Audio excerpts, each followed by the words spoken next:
Halo semua, welcome back to this channel. Jadi aku sekarang posisi udah ada di Jepang dan lagi self-quarantine.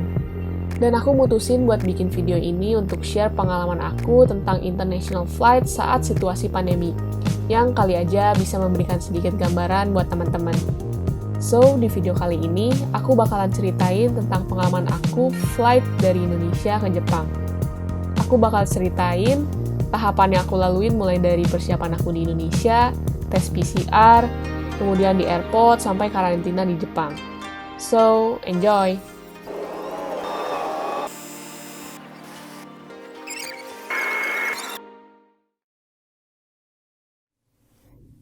Jadi, pertama-tama, sebelum kita bisa berangkat ke Jepang, kita harus tes PCR dulu. Dan kita harus bisa nunjukin hasilnya negatif, dan tesnya maksimal 72 jam sebelum keberangkatan. Jadi, karena aku flight-nya di hari Jumat, aku pergi ke rumah sakit Husada di Jakarta untuk tes hari Rabu. Aku pilih tes PCR yang drive-thru dan yang hasilnya keluar 1 hari, supaya Kamis aku bisa ambil hasilnya. Di Husada, harga tes PCR untuk yang 1 hari kena 1,4. Cukup mahal sih ini, tapi mau nggak mau. Soalnya untuk harga yang standar dari pemerintahan yang 900.000 itu, aku nggak bisa pilih, karena hasilnya baru keluar 4-5 hari. Dan ini kira-kira yang akan terjadi kalau kalian mau tes PCR. Gimana nih prosedur saya baru pertama nih?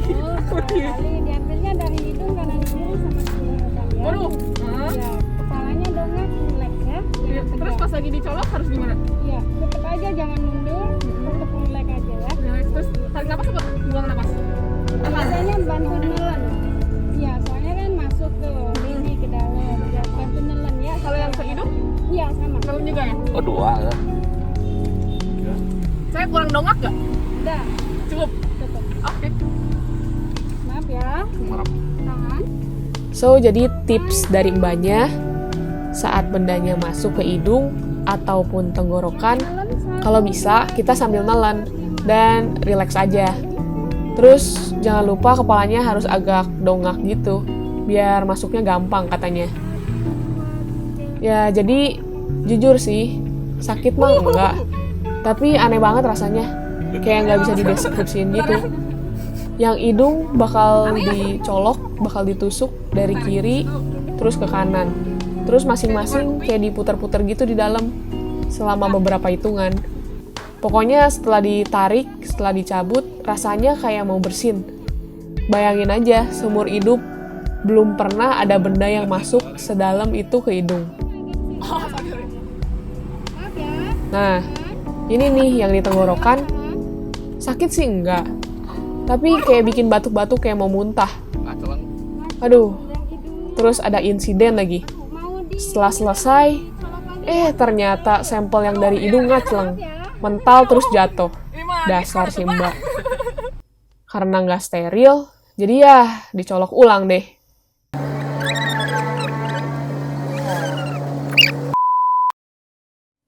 Nah, kebesokannya aku pergi ke rumah sakit lagi untuk ambil hasilnya. Dan bersyukur hasilnya negatif. Oh iya, untuk masuk ke Jepang, imigrasi Jepang punya format khusus untuk hasil tesnya. Jadi, sebelum pilih tempat tes, pastiin dulu tempat itu bisa ngebuat surat sesuai format yang diminta atau enggak. Jumat 30 Oktober 2020. Hari itu aku berangkat menuju Soekarno-Hatta Airport kurang lebih 4 jam sebelum jam keberangkatan. Karena tanggalnya bertepatan dengan libur panjang, dan aku juga dapat berita kalau di airport hari Rabu benar-benar penuh. Jadi aku nggak mau ambil resiko, ya seenggaknya biar ada spare waktu kalau-kalau aja di airportnya penuh. Ternyata bersyukur banget deh, begitu sampai airport, nggak penuh sama sekali. Bahkan bisa aku bilang benar-benar sepi. Mulai dari check-in bagasi, aku jadi antrian yang paling pertama karena ya bisa dibilang kepagian. Terus ternyata validasi surat hasil PCR nggak seribet yang aku bayangin. Jadi untuk kasusku, validasi hasil PCR-nya berbarengan dengan check-in bagasi. Jadi antriannya paling ya cuman bareng sama yang satu flight aja. Setelah check-in dan validasi hasil PCR, aku masuk imigrasi. Dan bener-bener kosong deh itu, nggak ada antrian sama sekali. Prosesnya cepet banget. Setelah imigrasi, aku langsung menuju gate. Dan ini yang bener-bener bikin aku kaget juga sih. Nggak ada orang sama sekali. Ya bisa dihitung jari lah orangnya. Toko-toko kebanyakan tutup. Lampu juga nggak dijalanin semua. Jadi kayak agak remang-remang gitu. Dan banyak restoran yang nggak buka juga. Jadi berasa ini airport kayak milik sendiri. Sepi banget. Dan setelah nunggu, akhirnya waktunya boarding. Boarding pun sekarang lebih teratur. Tetap disuruh jaga jarak. Dan tetap kita harus buka masker buat nyocokin dengan muka yang ada di paspor. Nah, untuk kapasitas pesawatnya, aku naik JAL. Saat situasi pandemi ini cuma bisa nerima 70% penumpang. Begitu sampai pesawat, kita bakal dibagiin semacam kuesioner kayak gini nih. Kuesioner ini adalah form tambahan yang harus kita isi buat ditunjukin waktu kita tes PCR di Jepang. Jadi kita tes PCR-nya 2 kali. Aku berangkatnya malam, jadi lumayan deh bisa tidur selama perjalanan. Dan ini direct flight ke Narita, kurang lebih 7 jam dan nggak pakai transit. Jadi sampai-sampai udah langsung pagi sekitar jam 6.30 waktu Jepang.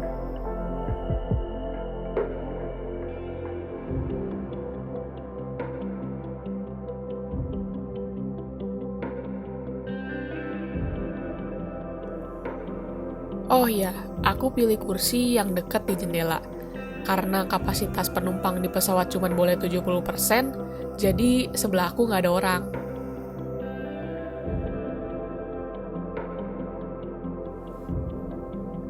Dan begitu sampai, kita ternyata nggak bisa langsung keluar pesawat. Jadi penumpang yang transfer bakalan dikasih jalan dulu untuk keluar. Nah, yang bedanya kali ini adalah kita nunggu di dalam pesawat bisa dibilang lama banget. Mungkin sekitar 50 menitan deh kalau aku hitung. Soalnya tempat pos-pos nunggu di dalam airport kayaknya biar nggak overload deh, jadi disuruh nunggu di dalam pesawat. Nah, setelah keluar pesawat, kita dibawa ke pos pertama, yaitu tempat duduk untuk antri tes PCR lagi. Tes PCR-nya pakai saliva, jadi kita bakalan dikasih nomor antrian, kayak macam tube sama corong, kemudian cukup keluarin ludah sekitar 1-2 mili, masukin ke dalam tube itu, terus udah deh, kita tinggal nunggu hasilnya.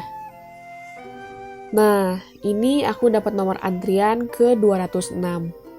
Ini termasuk antrian panjang sih, karena kebetulan ada beberapa penerbangan lain yang udah landing lebih dulu.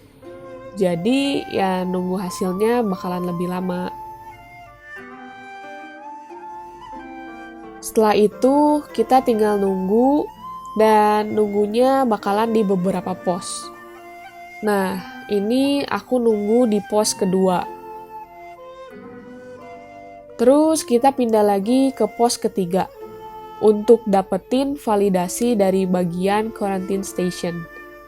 Nah, kita harus udah punya tempat karantina untuk tinggal selama 2 minggu di dekat airport, karena kita nggak boleh pakai fasilitas umum atau transportasi umum selama 2 minggu. Setelah dapat validasi, kita dapat nomor tempat duduk untuk pindah lagi ke pos nunggu keempat untuk nunggu hasil PCR-nya. Nah, aku dapat kursi nomor A4 dan di sini nunggunya benar-benar lama deh pokoknya. Oh ya, by the way, PCR ini adalah fasilitas dari Jepang. Jadi, tes PCR di airport ini gratis, nggak dipungut biaya sedikit pun.